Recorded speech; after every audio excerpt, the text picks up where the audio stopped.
Here we go. Let's make it a good day. We do it our own way. Let's make it a good day.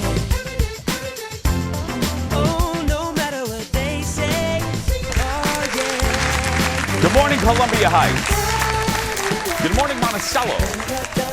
Good morning, Tacoma, Washington. Good morning, Hudson, Wisconsin. And good morning to you. Welcome to the Jason Show. I'm Jace. Please say hello, please, to my sidekick sister from another mister and Goodyear Tires Employee of the Month, Kendall Mark. Hello. 4 cities today. Wow. 4 cities. I felt frisky. You must be. I'm sorry. Is there something, Jeff? I'm sorry.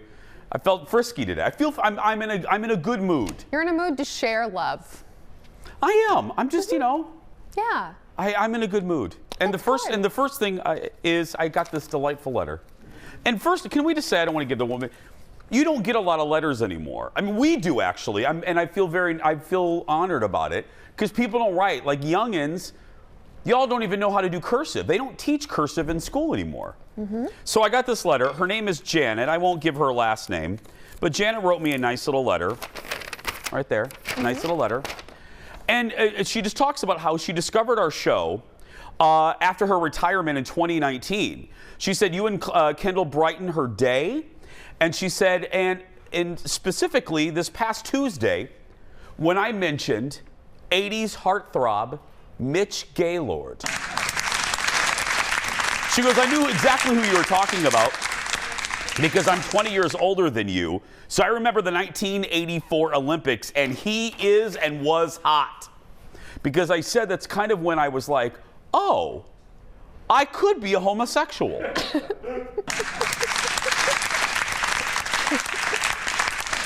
Here he is, for you people that don't know. Here's Mitch Gaylord in the 1986 movie American Anthem. Wow. Yes, Queen. Mitch Gaylord. He, this movie is so good. Cheekbones. So good.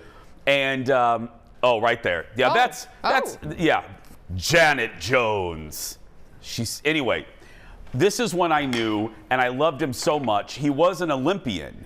And then he became, okay, Leo, can we get off this for a second? Can I tell you just what happened? Yeah, please. So Jeff is injured. I won't tell you what he did, but fine. He fell on his back. He's broke. He's still at work. We don't know why. That's how much we work people around here. Jeff fell on his back. Broke it. And so he could barely move. So he's sitting over there and he controls the audience thing. Mm-hmm. And he was, no, don't take a shot of him. Don't take a shot of him. And he was getting ready to take some Advil or something. So he had one hand busy, and then he dropped the clapper with the other, and it fell on the ground, igniting much applause. For no reason. For no reason. Just because I said Mitch Gaylord. Yeah. That was great. I love us. God, we have fun here. Anyway, so thank you, sweetheart. That's really nice. And I really do love this. You know, a lot of people discovered us during the pandemic because what the heck else was there to do, you know? Right. And it just really makes me happy that we make people happy. And yeah, I'm feeling a lot of gratitude today. So I'm feeling gratitude that Jeff's back to work. You get 4 days off, and then you're back. Yeah. He's been in a really good mood, too, lately. It's the drugs. Yeah, hashtag, the password is painkillers. Vicodin.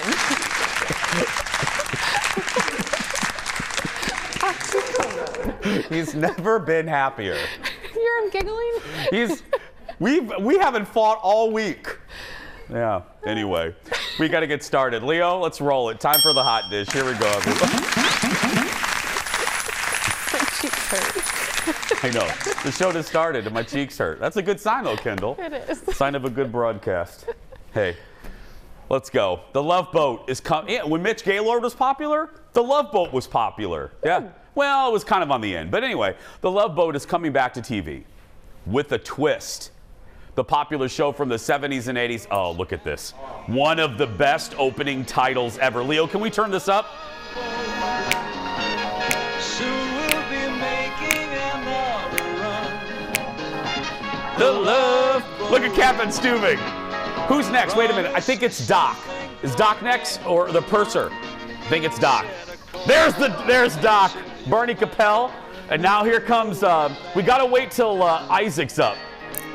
Okay, he ran for Congress. He left Love Boat and ran for, here we go. Here's Isaac. The bartender? The bartender. It's an open smile. Right there. Anyway, the show from the 70s is getting a reboot. But this time, there's a little, see, when kids join shows, they ruin it. But this time, it's coming back as a reality dating series. The series will air 2 different versions, one here in the U.S. and one in Australia. Production's going to begin this summer as the singles cruise the Mediterranean. So, do you get the premise? They're going to be on a cruise ship. Yep. They're going to have challenges or meet new singles, and then they're going to see if they can stay the course. Yeah. But it's cool. Thank you. They're using the Pacific Princess, which was the cruise company for the original show. And then the crew members, they're going to have a cruise director like Julie. I hope they don't have as many problems as Julie did. But they're going to have Julie, they're going to have the captain, and they're going to participate in the love challenges. And they're on there for a month. That sounds, actually, it sounds pretty fun. Thank you. I don't always like this crap, but this looks, I said it, I tweeted this out yesterday. I said, we just all need some light television right now. Everything is so heavy.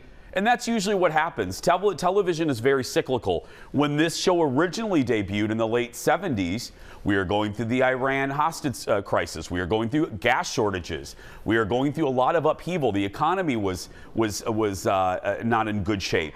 We needed lightness, and shows like The Love Boat and Fantasy Island, kind of Three's Company, those Laverne and Shirley, those shows were popular because the country needed to exhale when they turned on ABC. So, and don't we need to exhale now? Seriously?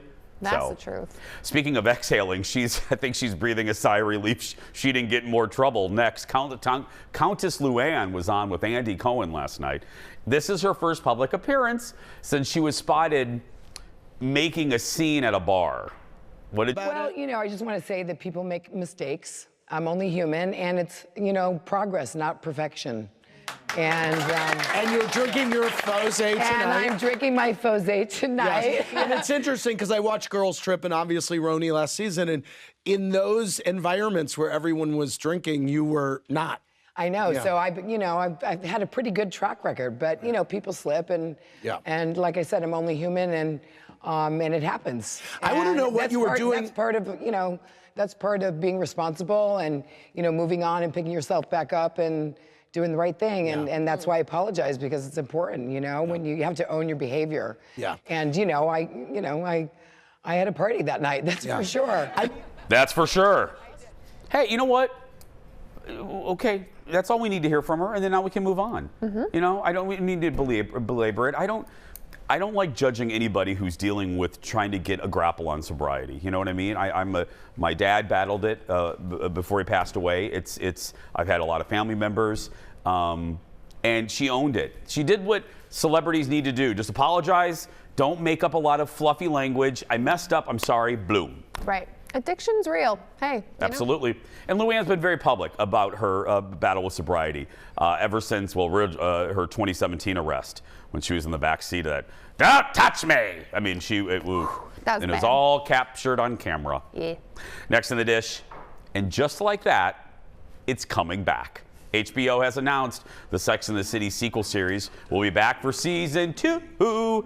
The premiere was among the streamer's most popular debuts. We don't know exactly when we're going to get season 2. It's not going to be for a little while because SJP is on Broadway doing Plaza Suite, which I still want to see. What is that? It's a play. Well, okay, thank you, Captain Obvious. But what is it about? You said it's on Broadway. Ow!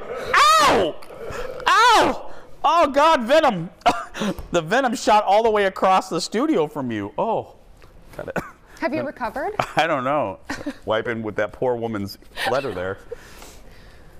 Anyway, It's a play. it's a play, about a plaza suite. a suite in a plaza. It's a play about a suite. It takes place over 3 decades. I'm just giving you a hard time. Oh. Yeah, but she's in it with Matthew Broderick with her husband. Oh, that's Yeah. neat. But kind of say, this is what we want. If HBO's watching, Kendall, do you think they watch us? Probably every day, daily, I think they do. 10 yeah. a.m. Here's what we want. Okay? Yep. We want more fun. Okay? We want laughs. We want more laughs. We want more SEMA. Okay? Out of all the new people, we love SEMA more. And we want Che Diaz to stay in LA. Spoiler alert. She moved to LA. They moved to LA, and we want them to enjoy the sunshine.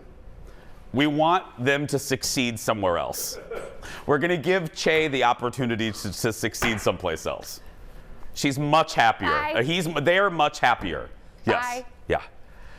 No, I love the representation of this season. It was just everything at the same time, and it diluted an important message about inclusivity. Correct. You know what I mean? It made it almost a joke, and it's not funny. Right. But by shoving everything in, it was like, oh my goodness, it was like the world's longest after school special. It was like one of those tornadoes where you see the cow in the tornado, and then you see the bed, and then you see the little witch, and then you're like, why is all this here? I just named Wizard of Oz. There's a lot in the Wizard of Oz. It's a We'll be lot. right back. Stay with us.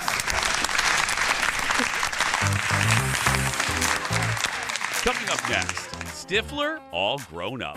I love this guy. Sean William Scott has a new show on Fox, and he's joining me live to tell us all about it. It was very scary. And being from Minnesota. Then she's here. She's back. Foodie Queen Stephanie Hansen returns live in studio with the keys to making the best darn homemade salad dressing. And we are celebrating National Puppy Day. Cuteness overload when we come back.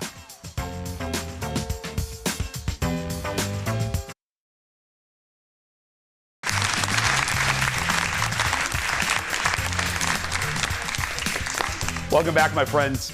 Well, our first guest is a Minnesotan who became a household name on the big screen thanks to a very certain role in American Pie. Now, Sean William Scott is back on a new show right here on the FOX called Welcome to Flatch. It's a mockumentary. Look at this. This is one of the things that I love about Flatch. They are really into their festivals. This guy's a legend. Simmer down, guys. Legend in his house. Bad touch. Tell them about the time when we drank all the cherry wine coolers. Oh, yeah, he had to take us to get our stomachs pumped. Yeah, that wasn't funny. Oh, Yeah, but it was very scary. He loves golf. I do. I Yes. do enjoy golf. And Chris Pine. He pines for the pine. Don't. That's not. Yeah, you do. Yes, Kelly. you do. Another $1 in the church box.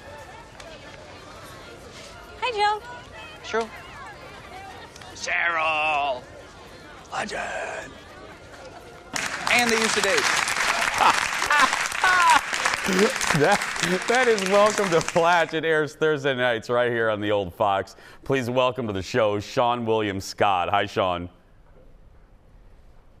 Hey, how you doing? Good, my friend. Give us that clip. Look, I'm not laughing out of just courtesy. That's totally my type of humor. Give us the premise.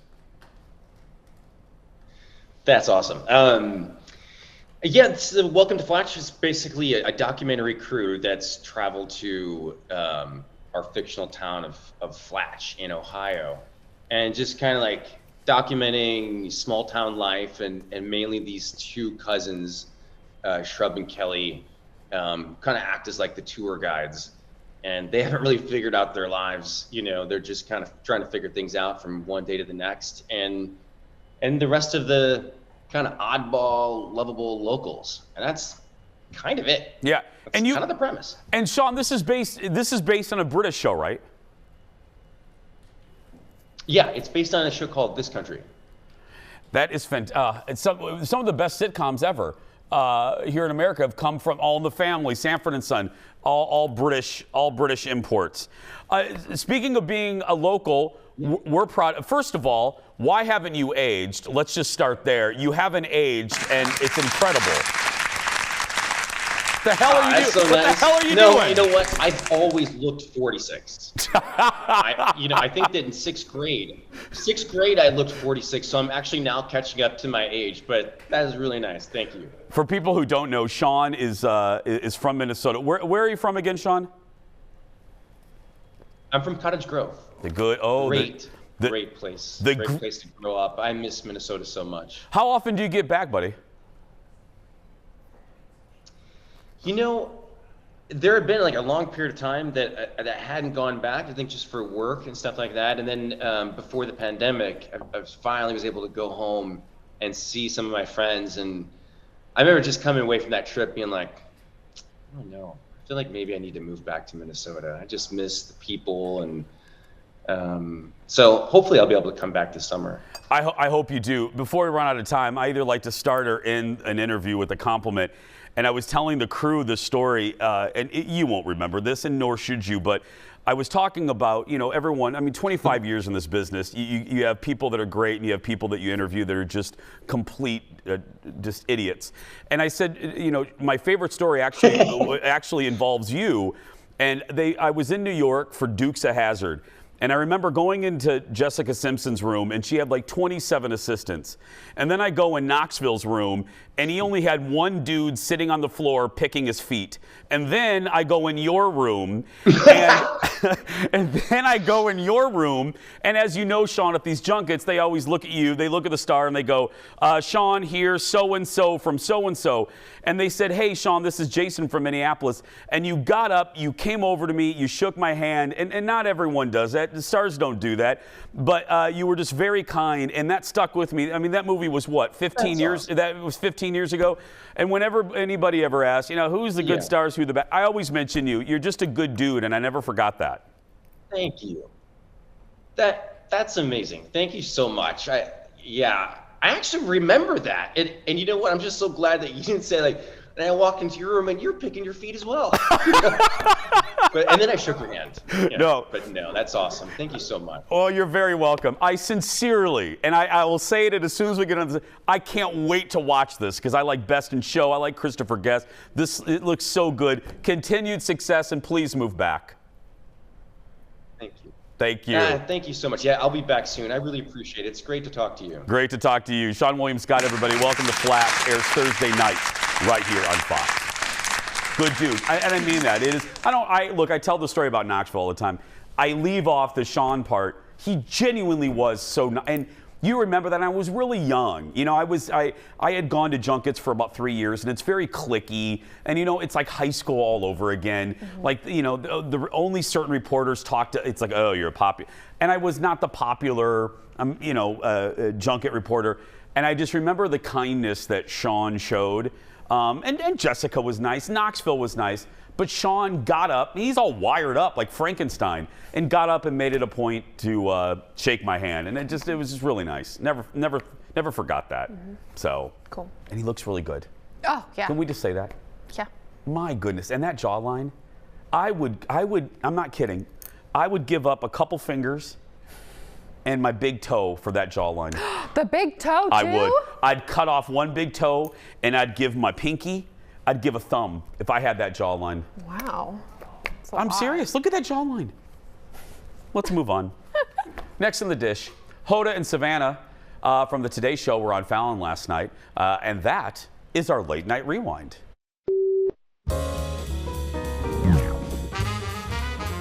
I make the best birthday cakes. But let me tell you the secret, because we have this chef named Elizabeth High School. Yeah. She goes, Hoda, look, don't be mixing everything, just dump it in. It's a dump cake. So what you do is you take the Duncan Hines, dump it in, pour the egg in, barely stir it. Just barely. Stick it in the oven. Even with like clumps in. Clumps. No, the clumps make it delicious. And when it says cook for 28 minutes, cook for 23. Julia Child, Wait, right here. when it comes out of the oven, y'all, and when I ice it, people are like, is that the cake your daughter made? I'm like, no, that's the cake I made. But it is, but my daughter did not make it, I made it. During COVID, my kids don't know that birthdays are a thing. They don't know that you have big parties. They think that you sit at the house, you have a cake, and you FaceTime, with the... That's what they think birthdays are. That is amazing. That's right. It's the new birthdays. Yeah, I didn't even think about that. It's true. They're that young, Yeah. you know? Did you, was your birthday a big deal in your family? Like, because you're from Red Wing, so did the whole city of Red Wing celebrate your birthday? Everything shut down in order to celebrate January 18th. Actually, it really did 2 times. Really? Because of blizzards. Oh, okay. So my mom, it was not in a good way. My mother was just crying because her house was full of cupcakes for kindergartners that Yeah. I got to eat by myself. But your birthday was a big, you like your birthday. Yeah, I'm not on the same level as I think you are. Like I mean that. You really love your birthday. I mean, know thyself, I do. I enjoy it. Only because, and I've said it, it's not about gifts. My mother, because I have an August birthday, my mother turned my birthday party into kind of a family reunion. So it's really about gathering to me. Yeah, I got toys and whatever. I'm an only child. I'm not going to deny that. But my mom made, it was a summer birthday. Right. And I think I was the only one in my family with a summer birthday. So it was always a big celebration. I was always so jealous of you kids with the summer birthdays. Oh, yeah. Because you got to do all the fun things for your birthday. But we're always younger, though, in school. Like, I was still 17 when I graduated high school. Oh, or Yeah. you're older. It's one or the other. I had to wait until after high school to become a stripper because I was only 17, when I graduated. It's hard out here. It's so hard. Jeff completely missed the stripper comment. Whole thing. I'm testing him. Testing to see if the Advil's kicked in. Next in the dish, is it real or is it cake? We've officially run out of ideas on TV. That's the premise for a new Netflix baking show. And before I tried it last night for you. Before I give you my thoughts, take a look at this. This is a bowling ball, and this is a cake. What? This show is insane. You are all here because you are all talented at making cakes that look like everyday objects. That is cake. And now, that incredibly specific skill can earn you thousands of dollars. Wow. Exceptional. I get to ask the best question ever. Is it cake? Yeah. Okay. Yes, it's ridiculous. I just made fun of it by saying we've run out of ideas. But did I like it? Abso-freaking-lutely. Abso-freaking-lutely. It was so much fun. And you know what it is? It is a celebration of how blankety-blank talented those cake bakers are. The fact, like the pilot, they had to make fast food things. So one baker made a hamburger, another made a croissant breakfast sandwich, and another made tacos, a plate of 3 tacos.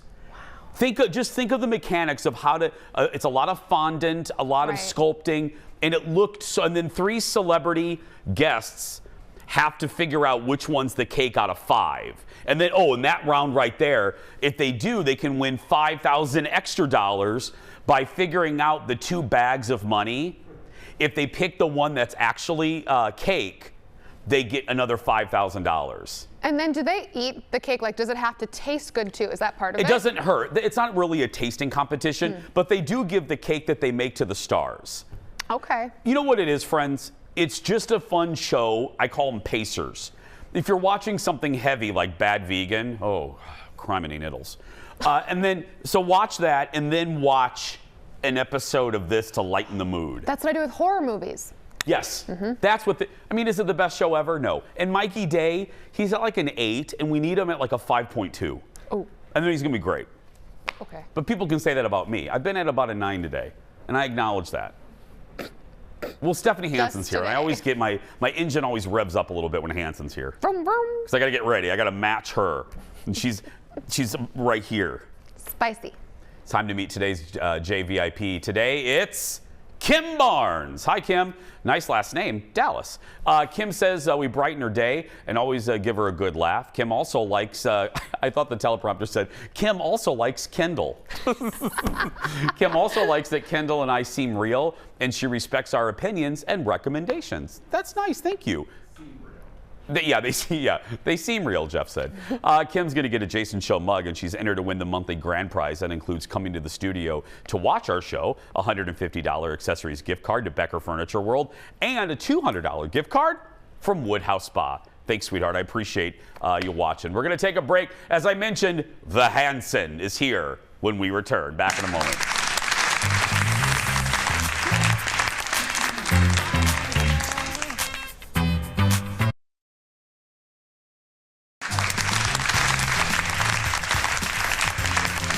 Get ready. As Betty Davis once said, fasten your seatbelts. It's going to be a bumpy night. Ride. What? Ride. Sorry. There's nothing basic about our next guest. And she's here to show us how to make a basic salad dressing, vinaigrette. Please welcome back to the show the foodie queen herself. You know her, you love her, Stephanie Hansen, everyone. Hello. Hello, friend. Hello. Okay. The most sad aisle at the grocery store for me is usually the salad dressing aisle. Well, can I just give you a compliment first? You can. Look at this spread. Leo, can we get a look at this? Now, some guests come in here and they just bring a Kleenex. You know what I mean? That's about it. You and Leslie Miller, you fill our ginormous trailer size demo table. You have to make it look good. It looks fantastic. Anyway, so why is the salad dressing aisle sad for you? Because it's full of calories and usually very little taste. And it's like, if I'm gonna have calories, I'm gonna eat cake, pie, or ice cream, right? Yeah, I don't girl. want to be eating that in my salad Fried dressing. shrimp. Say fried shrimp too. Fried shrimp. Yeah. I just ate fried shrimp the other day and I thought of you. Okay, so we are gonna make just a basic vinaigrette, and then I'm gonna show you how you can make it into other things, okay? Okay. So it's basically, we're making a base that can be contorted and changed into many things. 100%. Okay. So the French kind of are a little frou-frou, and they do 3 parts of oil to 1 part of acid, and the acid can be lemon juice. Okay. The acid can be vinegar. I personally think you need a little bit more acid than that, so I do 3 to 2. So I just had a 1/4 cup of, or excuse me, 4 to 2. 1/4 cup of olive oil and 2 tablespoons of acid, which I use lemon juice. Okay. You could use balsamic. You could use red wine vinegar. You could use salad vinegar. It's pretty easy. Then you just have a pinch of salt. So you're deviating from the French. A little pepper. Yeah. Yeah, because vinaigrette's changed over time, and I think palates change over time too. Yeah. This is important. Microplane, your little garlic shizzle. Shwant, shwant, shwant, shwant, shwant. Your garlic what? Garlic shizzle. And can you stop right here. Stop This is my favorite tool. Thank you. Tell everyone. Stephanie talks about this thing so much. I'm obsessed. What's it called? A microplane grater. And what it does. Yeah, why do you love it so much? Because you can grate like onion or garlic, and it makes it so that when you have like salad dressing, you don't have chunks. Like, I want the flavor in it, but I don't want big chunky chunks. Can you hold it up so Director Leo can get a shot so people... I literally use it for Parmesan cheese at the table when you're serving spaghetti. I use it for onion. I literally use that for everything. Okay, It is handy. Okay. So here's basic vinaigrette. Number 1, you could have this on a salad. You're done already? I'm done. Girl, we have 3 more minutes to fill. fill. I gotcha. I'm just kidding. I know you know. Okay, so this is our basic. Now we're gonna get a little fancy, and we're gonna go like, hey, I like mustard. So we're gonna add a 1/2 of a teaspoon of mustard. Okay. Again, we're just gonna shake her up in our handy dandy little mason jar here, and now you have a mustard vinaigrette. And you guys, you can use this on salad, but you can also use it on grain bowls. You can use it as a marinade, chicken. Yep. You are right about, because remember when the fat-free craze in the 90s happened? That was one of the worst things that could happen to us. Because what they do is, and I know I'm not telling you anything you don't know, yeah, it's fat-free, but they pour in the sugar to bring the flavor up. 100%. You know why kids like Western dressing? And no offense, because who doesn't? But the number 1 ingredient, or number 2, is sugar. The 3rd is corn syrup. Yeah, French dressing. Yeah. That's all dar when I was growing up. That's when I moved here or in college. I didn't know there was another dressing. I only thought Western. America was allowed to eat French dressing because that's all she ate at Mr. Steak. Okay, that's funny. Did you ever have? Do you have Mr. Steaks up here? Yes, and they had a great salad bar. They did have a good salad bar. I miss a salad bar. Me too. Okay, so now we're gonna make, and this is gonna blow your mind, people, Caesar. Easy shaken Caesar. So we just used the basic vinaigrette. We added a little bit of mustard. Oops. Careful, I don't want to get mayonnaise on you. I don't want that noise ever again. We're going to have a tablespoon of mayonnaise. Those shrimp acting up on you, Steph? Another tablespoon of lemon juice. I can't even look at you or I'm going to start laughing again. Okay, a little bit more garlic because it is a Caesar. Okay. And we want it to be real flavorful. So this is still, just to read, this is the base that you made moments ago, but you're adding real mayo, and you got that machine again. Yep. Okay. I added real mayo. I took the basic vinaigrette. Then I made a mustard vinaigrette. Now I'm making an easy shaken Caesar. Okay. So here's the masterful thing. You have your ground Parmesan. Yes, I ma'am. use real Parmesan. I don't ever buy the stuff in the can because it's gross. So you put your Parmesan in there. Now here's the trick. Yeah. You're gonna have some anchovy paste. And you're gonna use about a teaspoon. I'm just gonna eyeball it because I know. Ew. I know, people freak out. That is don't absolutely freak out. hideous looking. No, this is the #1 ingredient that chefs use that you don't even know that they're using it. And it's in It all is? good Caesar dressings. Yes, sir.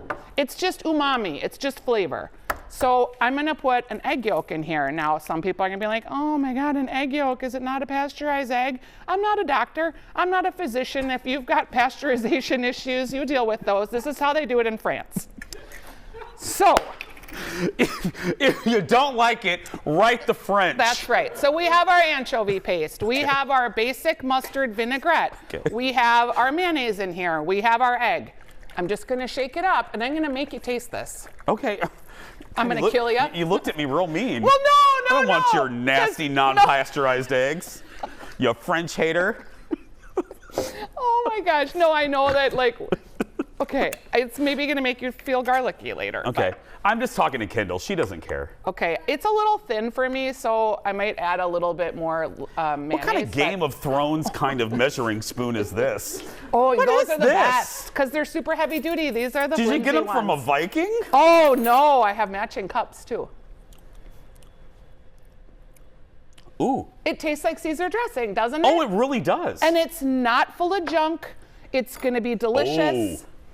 A bonus. That's I know. real tasty. And I mean, it's better than like the Caesar dressings that you can usually buy. Some are okay, but read your labels. And if you're worried, just make it yourself. It takes 2 seconds. We have more than 2 seconds of a commercial break, but we do have to take one. More with Hansen when we return. Back in a moment. Stephanie Hansen. That's real good. That's real good. Welcome back. More with Stephanie Hansen. Well, food trends come and go, but maybe some are ready to be put to bed permanently. It is time to play Into It or Over It. So here's how it's going to work. I'm going to read a food trend, and we have to say if we're into it or if we're completely over it. And I still love the random pink square that's different. Okay, are you ready? Yeah, I'm totally ready. It's so obvious. I love it. Okay, #1, into it or over it, charcuterie boards. Oh, I didn't know these in advance. This is a toughie because I really respect the artistry that goes into a charcuterie board. But I'm over it. Are you over it? Yes. Like, I don't want to see head cheese on a board with a spoon. No, thank you. Who the hell is serving head cheese? Oh, you know, if you have a really good chef, they get like really elevated with it. And No. then you get the hunks of fat and the meats. And I'm just, I don't want no head cheese. I don't like moldy cheese either. No. So there's always at least 1 or 2 of those. So maybe it's personal preference, but over it.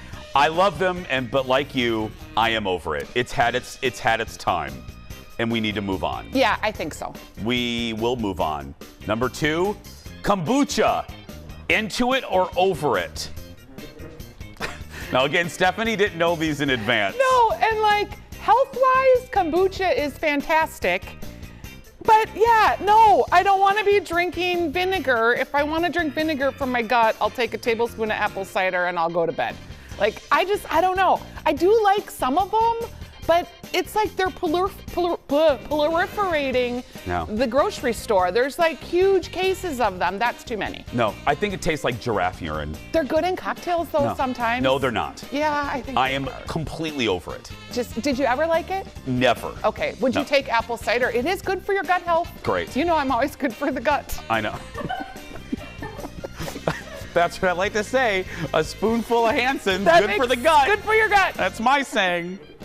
#3. Ooh, our friend Jen is not gonna like this one. Putting a fried egg on everything. Into it or over it?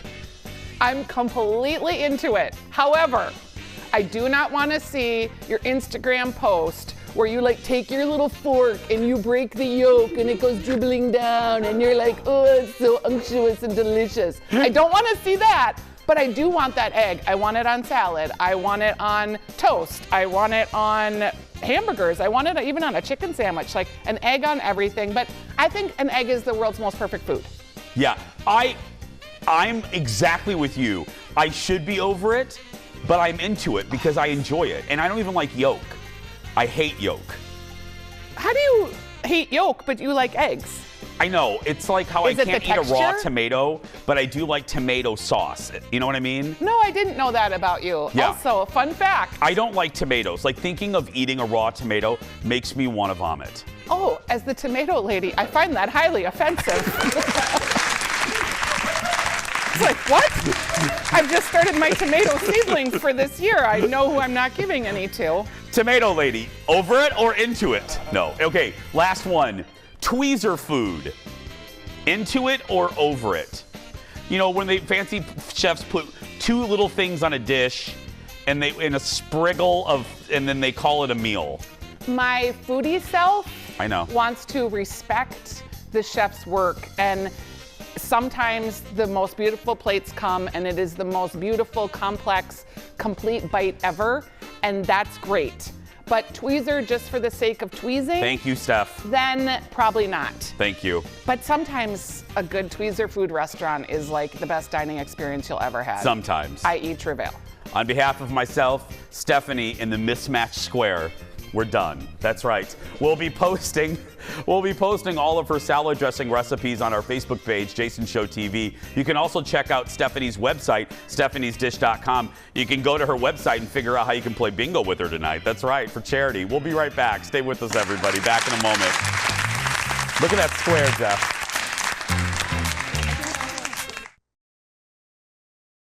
Let's make it a good day.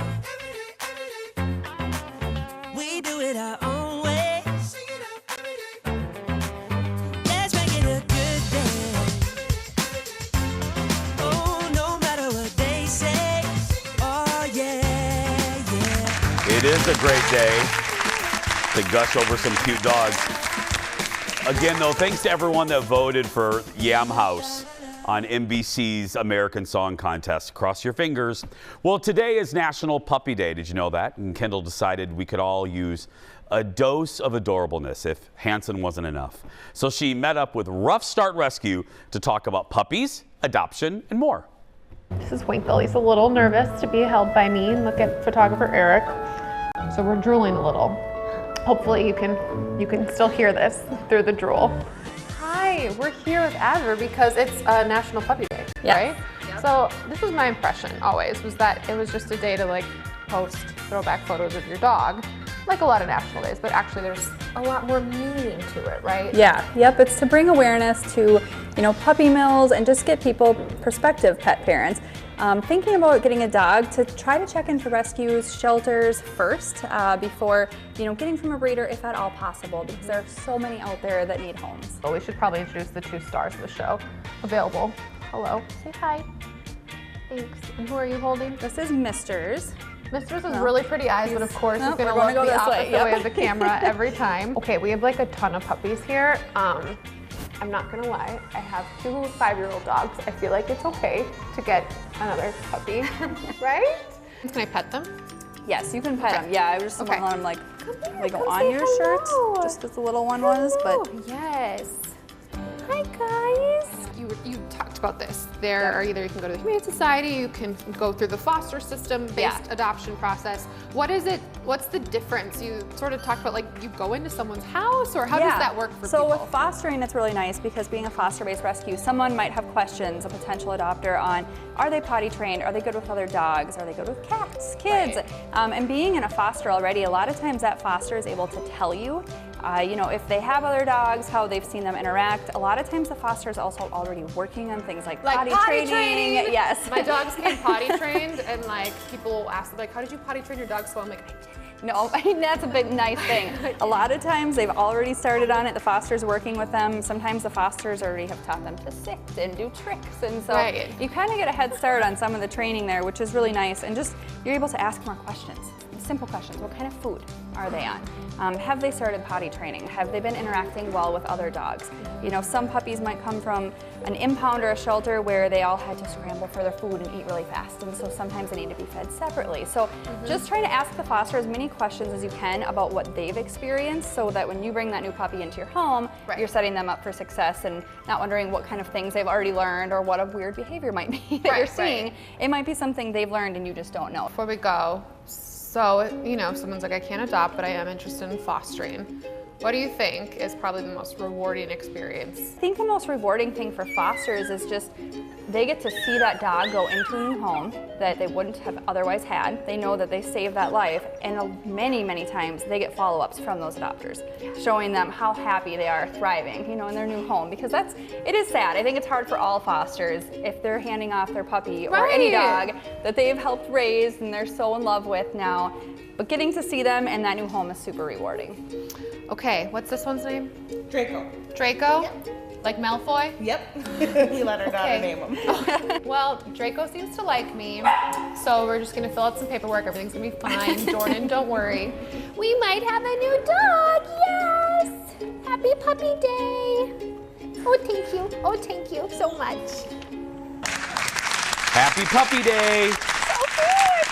So we have some info. Let's look at this. Go ahead, Leo. Put them up here. Yeah. What are we looking at here? So two of my favorite dogs actually so had cute. no applications, and I thought that was nuts. One of them was Ginny. This is her. She's like 3.5 months old, and she had the best temperament, best demeanor. And if I, honest to God, didn't already have 2 dogs, I probably would have picked her up. I loved her. Her name's Ginny with a G, like Ginny Weasley. And the other one is Evan. He's a little As bigger. in floor director Evan? Yeah, as in floor director Evan. He's 5 months old, and get this, he had a broken jaw when he came in, so he needs surgery. So he kind of has to like yelp when he needs something because he can't bark. Okay, you're breaking my heart. Neither of them have any applications, and they were incredibly sweet. So if you're looking, I met them and I loved them. Evan, Jenny, we'll get them adopted by the time the show's over. Yeah. Learn more about Rough Start Rescue right there. Head to roughstartrescue.org. Really quick, you guys are very sweet. I mentioned my dog Dexter yesterday. My boxer went to the U of M yesterday. His cancer returned. He had a little bump. I'm happy to say that the doctors think it's either level 1 or level 2, and they think they can get most of it. So he's looking good, and they did an x-ray and it hasn't spread. So my boobs, that's my boy, you know that. My boobs is gonna hopefully be okay. So I love you, Dex. We're gonna take a break. We'll be back right after this.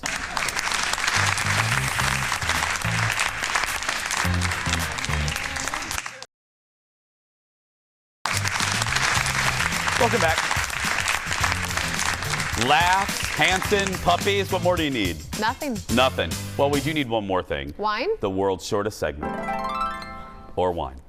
A new gig for Justin Bieber, uniform designer. The singer created a new jersey for his favorite hockey team, the Toronto Maple Leafs. They will wear them on the ice tonight. The reversible jersey features a black and blue side with tie-dye. The other side has a yellow leaf and smiley face from Bieber's fashion brand. What's in the surprise goodbye? You'll find out when we find out right after this. Reversible.